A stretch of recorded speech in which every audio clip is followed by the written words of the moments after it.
Welcome to Syntax. Today we've got, first of all, Happy New Year, January 1st. We got the first potluck of the year. Lots of really good questions about what the hell are durable objects and when would you use them? Should I use MDX for my personal blog?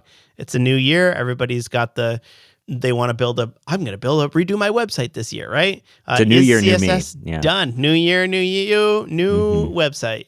That's how it goes along. Is CSS done? That's an interesting question. Frameworks. Should we have lots of smaller packages, or should a framework just do everything, batteries included? As well as we talk a little bit about hosting providers. Which one should you use? Let's get on into it.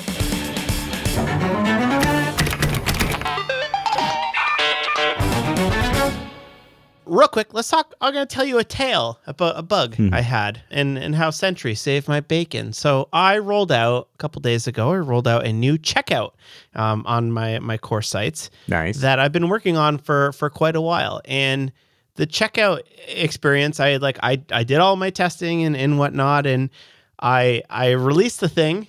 And I just soft launched it, I put it on one of the course sites and I just wanted to make sure that there would be some transactions come through and I could see anything. And surprisingly, there was no bugs with that, but there's one bug that broke the whole thing on iOS 15, which is many, many years ago. But the thing about old iOS is that it's on people's iPads, and people tend to keep their iPads around for a long time because, they don't use them as much and they just grab them every now and then. So I got this error popped up, cannot access off-screen canvas. And I was like, what the hell is off-screen canvas? I'm not using off-screen canvas anywhere. And you know what it was? What was it? Confetti. It was the confetti library that I was using. So the confetti library that I was using would render the canvas off-screen for performance reasons if it was available. And there was some bizarre thing where they were testing if off-screen canvas existed, but Safari, as Safari does, there was some weirdness around it. And I was seeing this bug come in a couple times a day, not a ton, but enough to warrant wanting to fix it. So I was able to open it up. I fixed it, and then I just set it as resolved in my Sentry, and you, at that point you pray it doesn't come back. You hope you fixed it.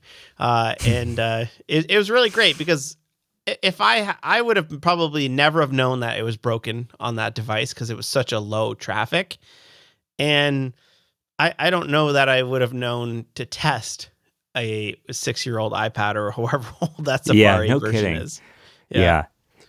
Those types of bugs are typically like you toss them like a boomerang and they'll just eventually come right back here with something else. Yeah. Hopefully. Yeah, so check it out. Sentry.io/syntax. All right, let's get into the very first question from Bean Harry. You think that's a joke name or not? I don't know. We'll leave it at that.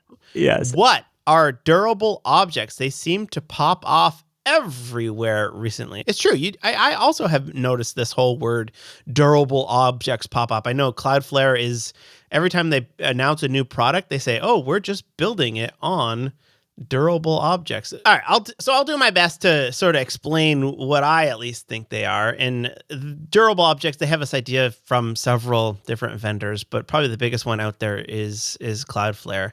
And it sort of solves one of the problems with not having a server running all the time. So if you have a traditional server, it's up and running all the time. And if you want to do things that are both real time, meaning that multiple people can connect to something and you can send a WebSocket back and forth. Or if you want to keep state in memory, traditional servers are very good at that. However, with serverless functions, Cloudflare workers, these things just kind of spin up as they are needed, right? So it's a little bit more tricky. So the idea with a durable object is that you can create a durable object and you can connect to it via WebSockets. So if you want to do real time on something that doesn't always exist, a worker doesn't always exist, it spins up, it gets used, and it gets spinned down. You reach for a different service like a durable object. They also have the ability to keep memory over time, and you can share that or keep it per user. And they also have a storage API where you can can stick stuff. So specifically, Cloudflare also has a SQLite API for durable objects that's in beta right now, which I've used myself. It actually works really well. And you can also like roll it back as well. So I think like durable objects is just like a primitive in which you can build stuff on top of. And it's good for storing data and doing real time. And then people will tend to build stuff on top of it, like their SQLite adapter. Yeah. Not something I've used, but it's like one of the, I know you said it's not just Cloudflare, but it's one of the host of Cloudflare products that I look at all the time and I'm like, oh, that'd be really cool to use sometime. And then I just don't. I don't have a need for it. But although it does sound interesting and something that I probably should dive into at some point here. So thank you for that explanation of durable objects. Have you heard of PartyKit? I've absolutely heard of I've used PartyKit. Okay, so PartyKit is built on top of durable objects, right? Interesting. So okay, if you want like can you explain what PartyKit is? Yeah, well, it's funny because it does kind of fit into this whole, real-time multiplayer world, which is, it's oddly enough, very kind of intermingled with the local first world in a way. So you see a lot of the same tech and tools come up. But basically, it's a platform for building multiplayer apps easier, sending messages between users that are currently using something. And what's interesting about this is that it's pretty flexible, right? So it's not just like use PartyKit and that's all. You can use PartyKit with a bunch of CRDTs. You can use it to do interesting multiplayer real-time stuff. But at the same time, it is a bit lower level than something like LiveBlocks, I believe. LiveBlocks kind of fits in the same spot of building collaborative multiplayer experiences, but kind of does a little bit more. So yeah, it's at the same time, it's doing a lot for you, but it's also very flexible for building multiplayer apps. And it also does the whole like offline syncing thing as well, right? It is a sync engine. Like I know it does crudités, CRDTs. Crudités. It uses other CRDTs, so you can use YJS, auto merge, those types of things with it. So again, it's more or less like the it's more or less the multiplayer part of it than it is the conflict resolution, but it works well with those conflict resolution libraries. Yeah. It's kind of cool because like if you did ever want to build a real-time application, you're kind of committing to having a server running forever, absolutely. Yes. For the life of that thing. Yes. And as Cloudflare does with these types of things, is like, well, we're not going to let you do that, but we are going to give you this other product that's actually really good at doing this. Yeah, it's a cool project, and one that when I first started diving into, the docs were like non-existent, so I really had to struggle through it for a bit. But now it looks like the docs are much better. There's a lot of examples, active user avatars, chat apps with active avatars. Yeah, cool stuff. Next one here from Rod. Loving your podcast. I'm hoping to use a CSS anchor positioning after getting it working beautifully on Chrome. Nice, Rod. I'm desperate for some cross-browser support. I thought the polyfill would save me, but I think it doesn't work because all of my CSS is dynamic. Do you have any updates or backstage dirt? When Safari will be releasing this major feature? Yeah, I don't have any. I guess maybe I have talked to folks about this who have said that it is past the stage of fussing anymore because last time we talked about this, there was some talk about maybe perhaps Safari not being totally on board with the current API. Now, I don't know how that was resolved, but my understanding is that was resolved and that they are implementing There it. was an API for positioning things with keywords. Yes. And yeah, the position area property, which is you can say top left, bottom right, Y span, span X, and like basically you can tell it to go anywhere you want with just these keywords, or you can there's a whole nother API where you can specifically calculate where you want it to go. But a lot of the common use cases that you're going to want to cover are simply you can just use position area. And it previously was called inset area, and the API was slightly different. That was in Chrome. It's since been scrapped. So hopefully, I'm doing a quick search on Bugzilla on webkit.org. That's usually where I go to see Yeah. kind of where they're at. Otherwise, I will go to WebKit GitHub, and you just do a quick search for some of like the common CSS properties like position area, and see if there's anything there. Let me do a quick search. Yeah, and in the meantime, I found the Mozilla, because you mentioned when is this going to be in Safari. I think it's worth noting that this is also not in Firefox just yet in any regard, not in any alpha behind a flag or anything like that.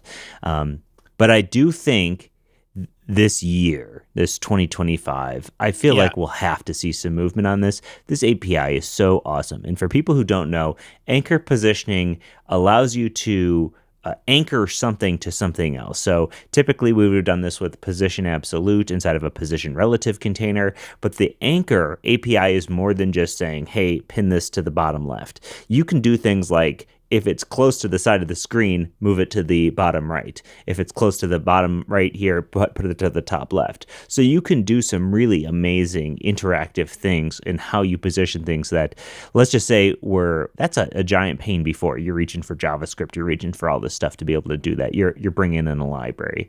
As for the polyfill, like you mentioned, I have not also, I don't know if it's just your dynamic stuff. Polyfill for me has also never worked totally well. I don't know why that is, if I'm doing something wrong as well, but it does exist if you want to give it a try. And anchor positioning is pretty dope overall.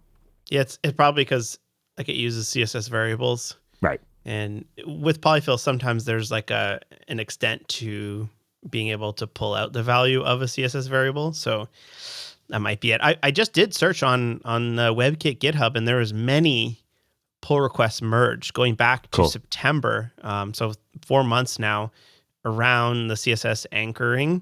So yeah, it looks like a good chunk of it is in. There's even issues around how it actually handles it. So I bet we'll start to see this. I bet January 2025 we'll see this hit Safari Technical Preview. That's my guess.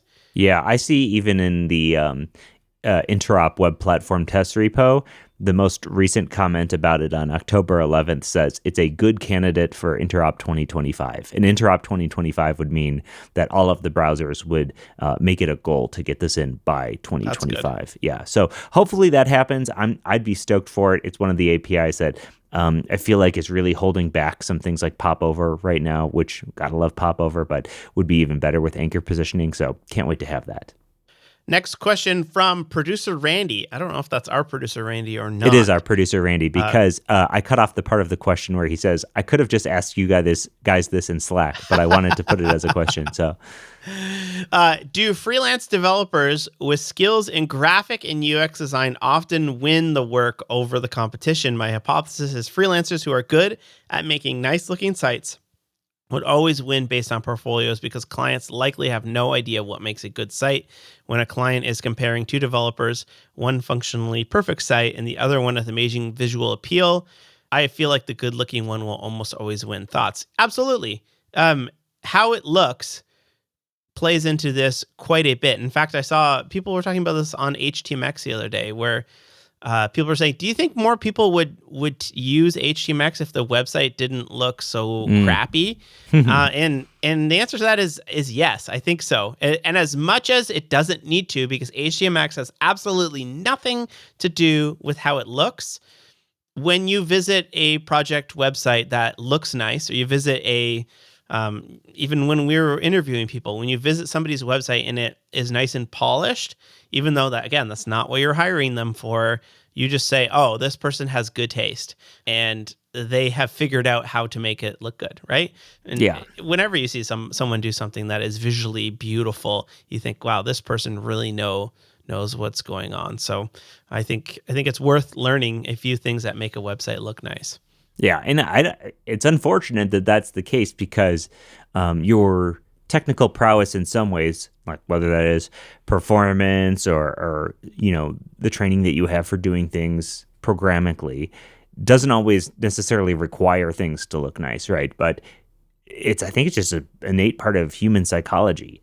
if something's looking nice, looking well Yeah. produced, well put together, I think you're inherently going to feel like it's of higher quality, just because it shows that they do care about those little things. It's another thing, even like with pixel perfect design, right? You ask Yeah. somebody to implement a design, and if somebody has a good looking portfolio, a good looking web property that is, organized and very structured design wise, I feel like you have a much better idea that that person is going to be able to implement something that has very tight design requirements. And I think that pixel perfect design is a skill that a lot of front end developers should make sure that they are always staying in touch with.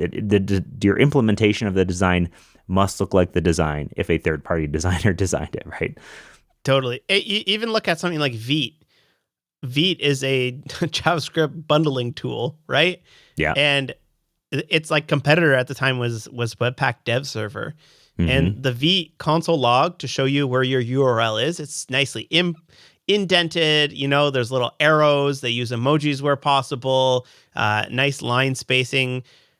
That shows me that the developer behind this, Evan Yu, cares a lot about it, right? He's an actual developer, but the V docs, all of that felt the same way as well, right? Yeah. It looks beautiful as well. Yeah, totally. I agree, and even as far as like you mentioned with the command line stuff, that's something that Astro does super well. Their CLI tool is like one of the coolest looking CLI tools, and there's something about that that just makes you think somebody actually cared about making this instead of just threw it together, which I think kind of impacts how you look at the rest of it. I Yeah. know it probably shouldn't, and nerds online will be like, that doesn't matter. Designed by engineers is fine, but hey, man, I do think it actually does matter in how you feel about things. Next question here from Anon. I'm curious about your opinions, Wes, Scott, and CJ. CJ's not here, but I will pretend to give CJ's opinions on the different deployment platforms out there. Netlify, Cloudflare, Fly.io, AWS, etc. I would love to hear your preferences are for professional and personal stuff. I'm going to say I host all of my things in a couple of places. I host it either on my own Coolify server. It's on Hetzner. It's an ARM server. And that's where I just dump a lot of stuff, typically, fun projects, side projects, whatever. If it's something that I really want to just, set and forget about it, or something I want to make sure just like it's always up and always working, I pretty much always use Cloudflare for that. I throw everything on Cloudflare Workers since the Svelte Cloudflare Workers adapter is so smooth and easy. You just drop in the adapter, push up and go. So for me, it's either in Cloudflare or my own Coolify server. And I got to say, that's pretty much it. We host the syntax site on Vercel, but none of my projects, I don't put any of my personal projects there. I would be interested in learning about Fly.io. It seems nice. It seems great. I would be interested in learning more about SST. Looks nice. Would be nice to be able to host things on AWS without having to become an AWS certified expert or something. So yeah, that's pretty much what I do. We did a whole show, if you go to syntax.fm/615, on where should you host your app, hosting providers compare, where we went deep on not every single one, but like all of the options out there. And I just made a quick list of the ones I think currently am running code on. Netlify, Vercel, Render, I'm not on DigitalOcean anymore. I was for a long time. Quite a bit of stuff on Cloudflare. I've tried Railway and Fly. Those are both kind of interesting. Fly.io is kind of interesting because it's not serverless, but you still can scale up and down as needed. Flight Control is another kind of interesting one, kind of in the same area as SST for deploying your apps to AWS, just straight up. I have a Coolify server running in my house here that I have a couple projects on as well. So there's a lot of them out there. And maybe we should do an updated show. It's been a year and a half since we did the show. I don't know that too much has changed in this arena, but let's go ahead and try to use some of these that we haven't used. And let's do that. We'll do a deep usage on some of these that we haven't used. We'll give our personal experiences. Every single one. Oh, I have a couple on Dino Deploy as well. Oh yeah, you Railway do. I've used. Fly I've used. I've used Netlify, Railway. Yeah. Linode, DigitalOcean, Heroku, Vercel, Render, Azure, Google Cloud, AWS, Flight Control. I've used them all, You have. but Okay. well, Let maybe we let should me take use some of one these. app Yeah. and try to deploy them all. Yes. That actually would be a fun exercise. Especially maybe we could even do it live to see what kind of pain points you hit. Because that's where you hit the pain points. You hit something and you get some weird node version is not correct error, and then you got to figure it out. Yeah. Yeah. Like what would be a good app that would test it all? It would have to have some back end, front end, a build step.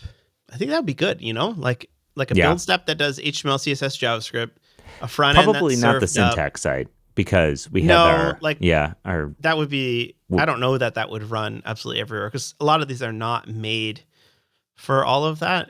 But like yeah. just a simple, like 3 back end routes, couple Yeah. client side things, images, CSS. I got apps for that. Yeah, that'd be good. All right, I'll do it. Sick. Cool. Next one from Anon. What process do you use to make sure your website is WCAG compliance?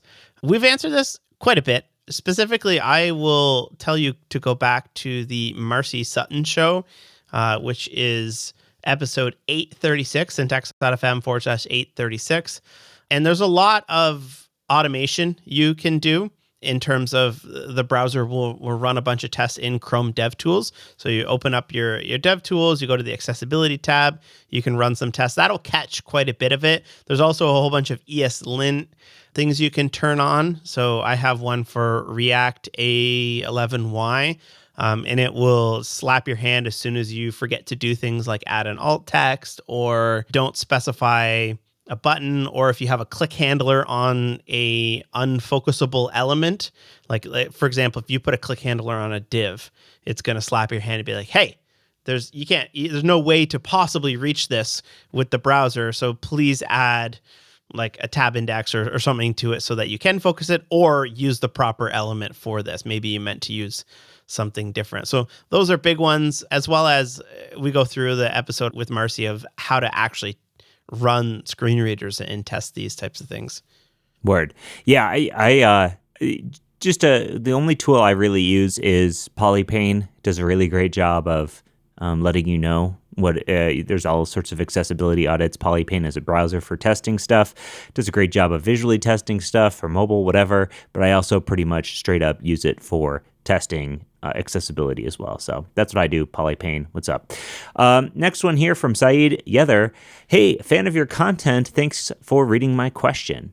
My question is about holding state on the URL. Here's a scenario. Let's say you have an e-commerce app. I'm going to do my best to read this, by the way. This is an interesting scenario. On the product page, you hold the size and color in the URL. Let's say you have a URL. That URL is a typical URL, site.com/product ID. Then you have your query params, like so size equals small, color equals blue, right? Pretty typical. That way you could share the product in the individual product type. So below the product, there are some suggestions about similar products. So here's the question. Let's say you want to implement tab functionality to this app. In one tab, product ID is 5, size is large, and color is red. In tab 2, product ID is 23, size is large, and color is green. How do you store the tab state? In the client state, if I store the URL and I share that URL, the person who clicked this link might not have tab 4, or tab 4 is used by another product. On the other hand, let's say I have 5 tabs and I am at third tab. When I click the suggested item, it should be the third tab. It should not update the first tab. Obviously, using the browser tab would be much better. How would you approach this? This is some complex state. So basically what they're saying is like you have an interface where the user has the ability to essentially, whether that is like have different products in different places here and whether or not they're comparing them. Either way, those tabs all have very specific product information and the location of them, all that stuff. Man, that sounds like a crazy use case to have as a long URL. I think the only way, in my mind, that you could have this functionality and share it as a URL would be to just have a long URL with a lot of query parameters. Yeah, the size limit is pretty big. That's pretty much I've never seen a URL that would be longer than what it would take to do something like this with query parameters. Now, granted, that gets very complex, but I mean, at the end of the day, you're hosting a set amount of things. They're in an order. So the order in which they're, I guess you'd have to have unique query parameters like tab 1 color, tab 1 size. And you just have those unique query parameters for all of your things. That is not something I've had to do. The interface that this reminds me of is on like a product website. Let's say I was working on Ford.com. We had an interface where you could compare different models of cars. So you'd say, I want to compare this version of the Mustang to this version of the Mustang, and it would put them in a big table. So like, yes, you're having multiple ones up, and you'd want to be able to share that state. To me, I would just make it a long ass URL. That's what I would do if you need to have that be shareable in state. But what would you do, Wes? Because this is an interesting question. I think shareable URL state is for things that are publicly accessible. And what he's describing here is the fact that a page can look different for absolutely everyone, right? And if that's not shareable, then it's maybe not some state that needs to go into the URL. However, if you're doing what you're explaining, I thought that was a great one where you're comparing multiple things.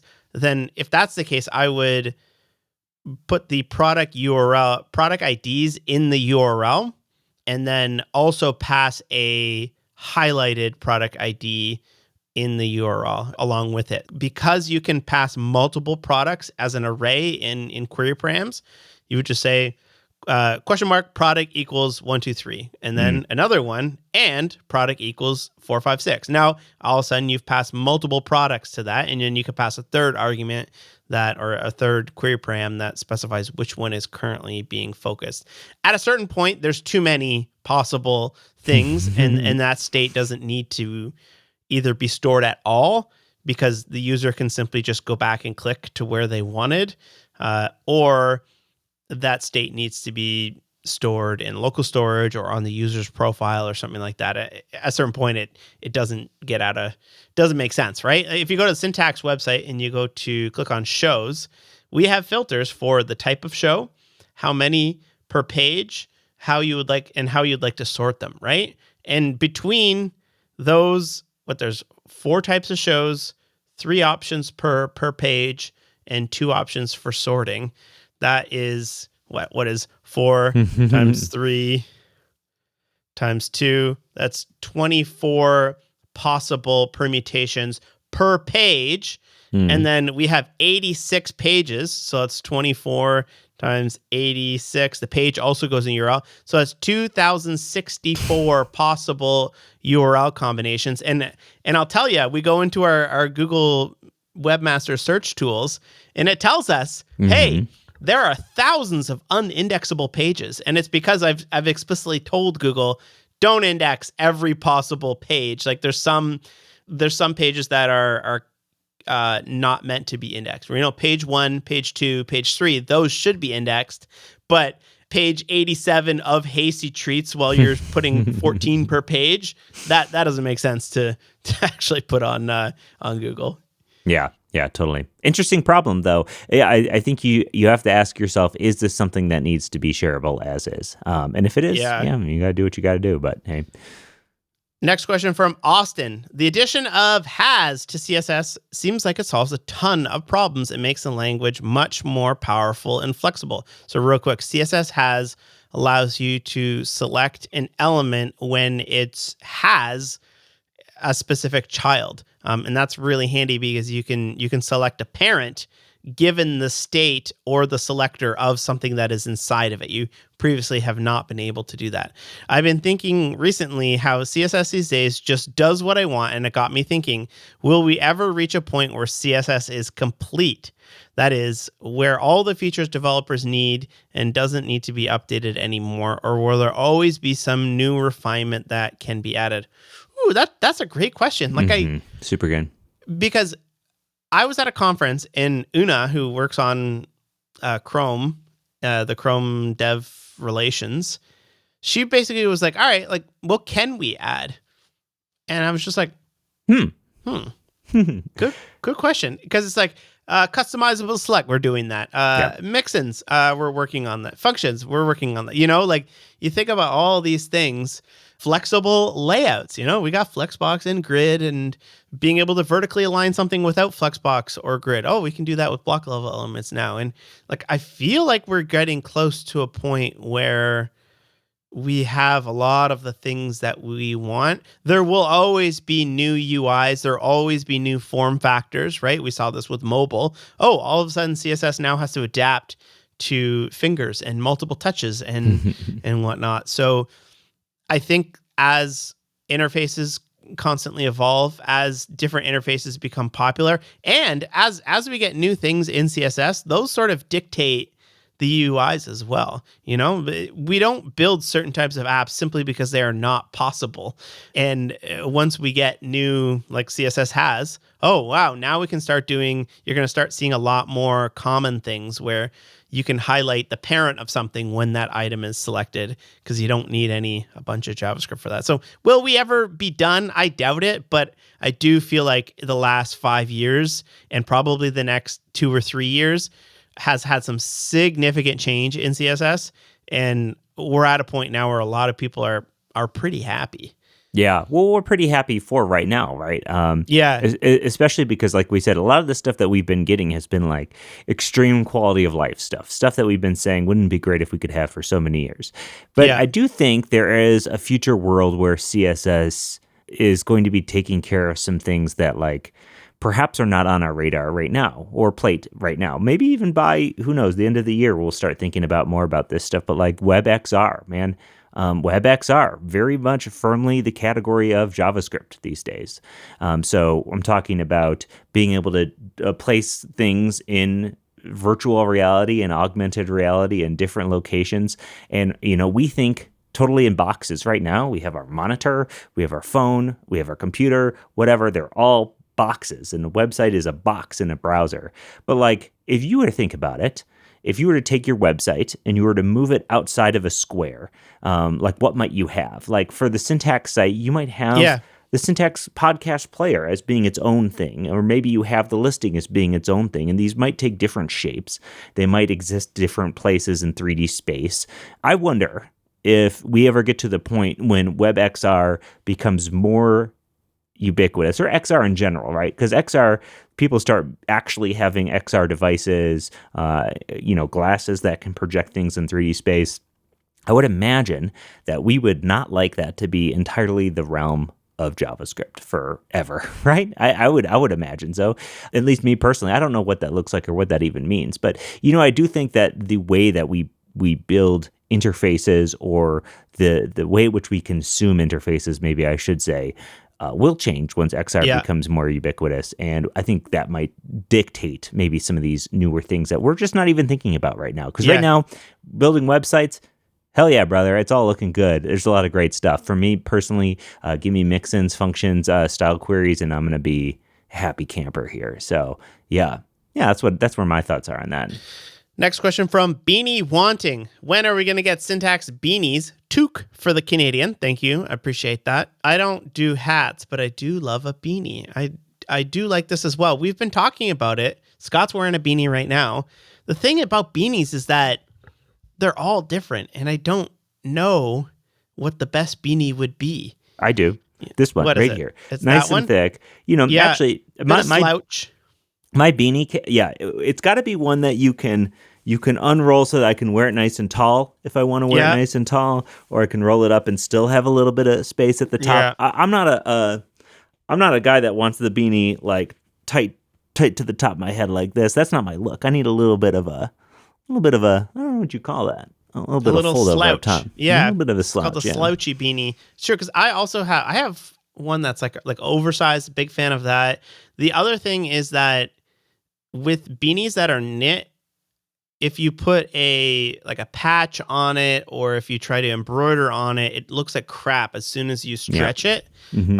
And then the lines don't line up. Like the one that Scott has right now is perfectly straight. But if you were to sew something onto that at its sucked in state and Well, then you could do stretch like it, a then it little starts. little tag. Yeah, I think that the Tag's tag good. is probably our best bet. Yeah. So I'm a yeah. beanie fan. I wear these things all the time for dance, for whatever.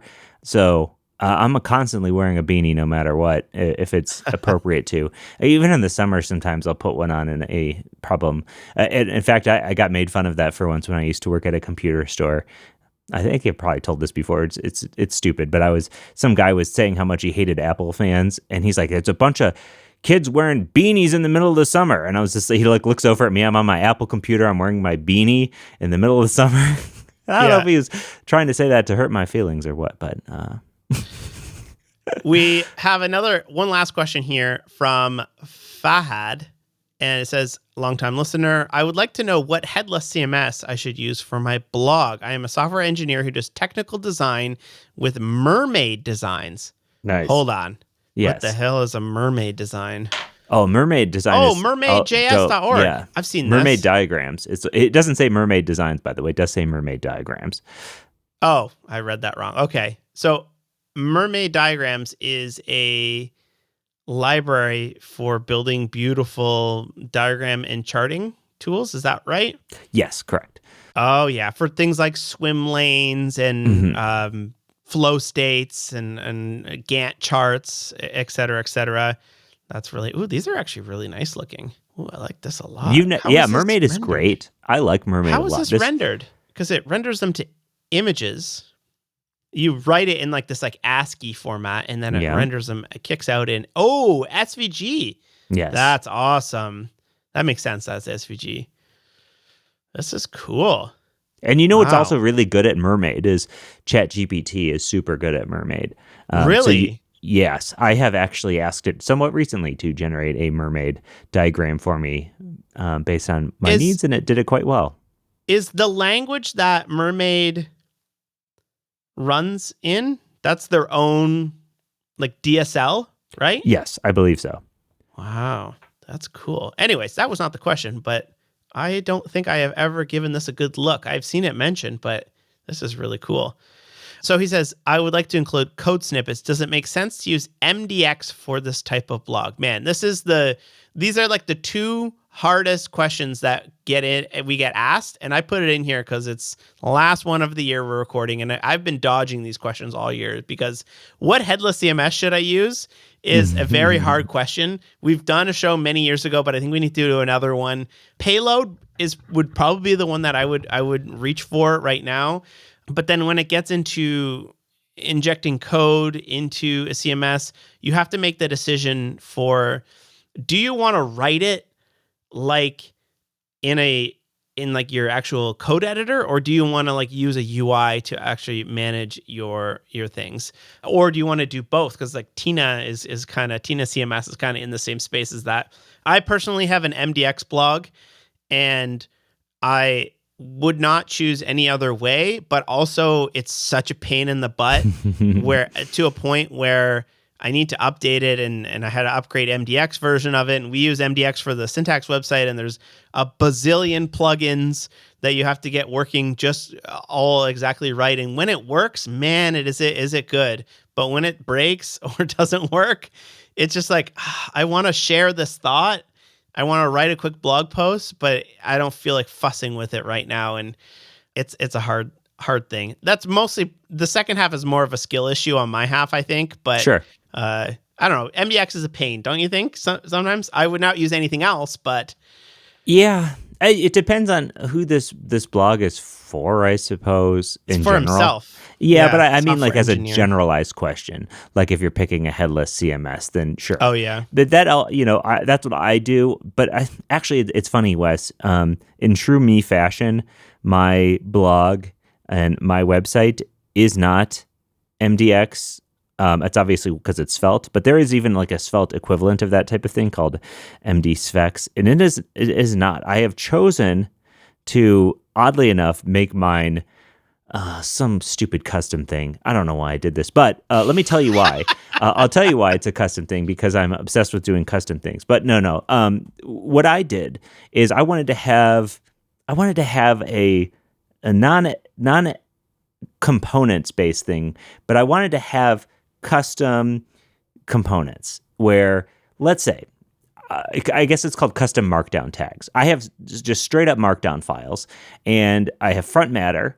And if I want to drop in a demo, I do $$ the demo name. And then what it does is it looks up that demo, which is an HTML file, and it iframes it into the site. That's what I do, mostly because I just don't need components in here. So instead of going like something, I decided to do my own thing, which is it's stupid, but it works. And it actually works pretty nicely, and I don't have to worry about it too much. But yeah, I don't recommend necessarily doing that. My favorite headless CMS overall is Pocket Base. Pocket Base is great. It works super well. It's in one file. So if you're the type of person who likes to not have ClickOps and, click to create everything, you can type out your Pocket Base schema and import it and just have it update your Pocket Base. You can have ChatGPT generate it. It's great. It actually functions like a real CMS. It has a nice interface. You can even have a WYSIWYG if that's your thing. So you can use the backend of Pocket Base as a single developer and not give it to a client and feel like, this feels CMS-like. So for me, I'm picking Pocket Base. Payload is awesome. It's also a great choice, like you mentioned. And that's pretty much where I'm at. The other thing, and this is also why both my personal website and the Syntax website are in Markdown, is do you want the developer community to be able to submit changes and corrections? Because for me, I think I have something like 900 Markdown files in my repo, because my entire beginner JavaScript course is also in Markdown. It's many hundreds of things, and there's thousands of screenshots, and I've had hundreds of pull requests to that content, and there's no chance I would have fixed hundreds of things if I got emails about it. And there's no chance people would have emailed me about hundreds of little, you have a typo here or something like that. And it's so nice to be able to have that content up on GitHub and just have everybody fix it for you or add their own things to it. Totally. Yeah, I do think that's a good point. And it's also a good point strictly that like you said, if this is a developer blog for a developer, that's a completely different story than a client. Now, granted, they did say it is for themselves. So, yeah. Yeah, I would not recommend ever giving your client Markdown. Yes, yes, absolutely. Last one here. I know we said the last one was the last one. We got one more for you. It's from Omar. Bonus. Before, small and mini NPM packages were considered a benefit. Frameworks like Angular were looked down upon because they came batteries included. But now, developers want fewer packages with more functionality. Why has that perception changed? Will it change again in the future? Are small packages back in fashion? Or big packages back in fashion, I should say? I don't know, man. I don't necessarily think that. I think you have big packages like Angular or Svelte or big libraries, right, that are more batteries included like SvelteKit. But oftentimes they're still made up of much smaller ones, and you're still using these smaller libraries in the way that you had mentioned, where you have smaller libraries and you can attach them on to be more batteries included. Now, I think maybe even what like you could be thinking about is like you have React, but React doesn't include like proper state management or, proper image routing, right? And so therefore you are having to staple on a bunch of external libraries and packages to get this thing actually functional. And yeah, I think that just wore on some people, You even see it now with the amount of things people are bringing into their projects. Now there's a downside to that where like, if you bring in, let me tell you, if you have all of the choices, you can make all of the choices to bring in as many small libraries as you want. You know what happens? What happens is each of those small libraries have a whole host of dependencies. And then you click, let me actually see what that dependency graph looks like. And it's massive. It's not little, even though you're bringing in all these little packages. These little packages also have dependencies, where sometimes if you have a more batteries included thing, they can tune that much more finely. I know the Svelte team is super good about this, finding libraries and packages that have a lot of dependencies and then replacing them with the same alternative that actually is less dependencies or less third-party dependencies. Because the further and further you get down that dependency graph, the more likely, something becomes unmaintained somewhere down the line, something stops working, something has some sort of injection of, who knows what into the code. So I think there are pluses and minuses here. Personally, I don't mind things being batteries included. I came from WordPress land, I came from Drupal land, and that had all the batteries, and it was great. So yeah, I don't need to piecemeal everything together myself personally. Yeah, I think it really depends on people. Like, they want the ability to switch to something if they need it. However, they also want to be prescribed how to do something. And I think a lot of these new meta frameworks are sort of getting it right, or even like React Suspense is a good example where it just takes a promise. It doesn't matter how you make that promise. It's just a promise. But also, I want some state management, and that's why like a meta framework where like Tanstack Start will be like, yeah, you can use the built-in query, or you can use Tanstack query, or you can do whatever the hell else you want. And as long as it's promises and you're awaiting them or returning a promise, then you're good. And I think we will forever have this switch of I want to bring all of my own stuff to, Yes, I wish it was a little bit more batteries included, and we'll just go back and forth. And we probably will never stop that. But also to what Scott said is a lot of the times, like if you look at something like Vinci, which is, so Tanstack Start is built on Vinci. Vinci is built on Nitro. Nitro is built on H3, and it's like all the way down, and you don't have to know that. You're probably thinking like, oh my gosh, there's so many new things. No, you don't have to know what any of those things are, because those are just good primitives that library authors work on, and you, the developer, often just gets to sit at a higher level. Where that level is, whether it's you absolutely must use everything, or here is 80% and you bring your own for the rest of it, is kind of up to you, the developer. Yes, absolutely. Sick. All right, let's move into some sick picks. You got a sick pick for me today? Yeah, I have a sick pick. I don't know how many people out there like hockey, but hey, I'm excited about this, so I'm going to talk about it. Jeff Merrick, one of my favorite hockey personalities. He's been around in the podcasting game for a long time. One of the historically best hockey podcasts. Merrick vs. Wyshynski was beloved and went offline a little while ago, like several years ago. And since then, I've been really bummed out about that. But Jeff Merrick, after being released from Sportsnet, is back, and his new podcast, The Sheet, is out now. And guess what? Every Tuesday, they will be doing Merrick vs. Wyshynski on this podcast. So if you're a hockey fan and you have not heard that news, or you like that podcast in the past, that podcast is back on The Sheet with Jeff Merrick. So I'm stoked about that. I was trying to explain to my wife why that was such a big deal to me the other day. I was like, this is a podcast I used to like a long time ago, and then it went away, and then they've never kind of recaptured that magic in other podcasts, and I haven't really liked any of his other ventures, and now he's doing it again, and his solo podcast is great. So I'm a happy camper here that this podcast is back, just in good time. Sweet. I'm going to sick pick a monitor. This is one, it was sent to me. It seems like they sent one to literally anyone with a pulse in a YouTube channel. Hey, they didn't send me one. Oh, shit. Well, okay. No, I'm just joking. We'll get them to send you one.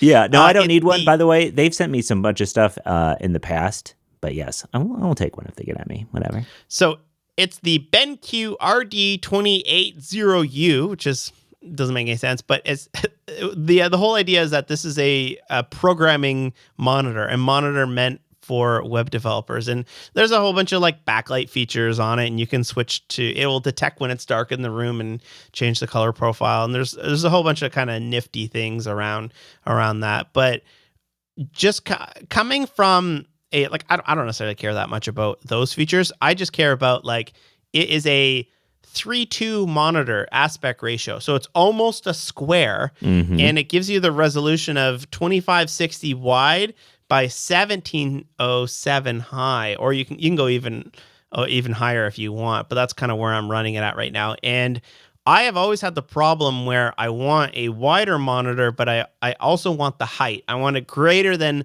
1440, because I felt like at 1440, I could really only be running one thing height wise. So this is awesome because I'm able to run like 2 apps stacked or 3 cube apps style. across. Interesting. Yeah, like it's wide enough that I'm happy with it. It's a 28-inch monitor. I'm coming from a 32, and I don't miss it at all, which I was very surprised at. So I can still do 2 or 3 horizontal, but I can also stack 1 or 2 vertical if I want. You know, I can have Chrome DevTools and the whole website up, or I can have my terminal and my code editor open. And the killer feature for me, this is not a problem most people have, is but my camera is not too far off on the side. The hardest problem I have is I want my monitor to be dead nuts in front of me. I don't want it to be off to the side because I did that once and I like hurt my back, workplace hazard. So it's not as wide as my 32-inch.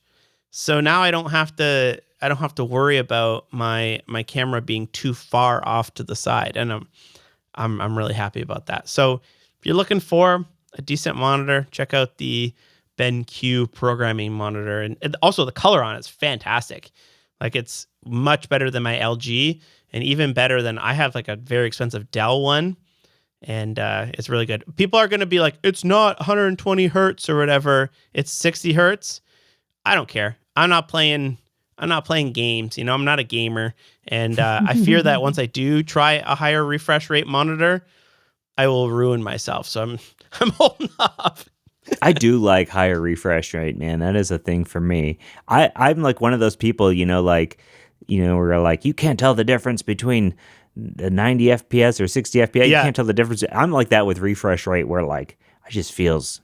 I know most people are when they use a high refresh rate device, but like You're like, oh, yeah. that's good. I just feel it. The one thing I heard that someone made so much sense is you can read text while scrolling quickly. Yes. Yeah. Is that true? Yeah. Yeah. That's a killer feature of high refresh rates. Word. All right.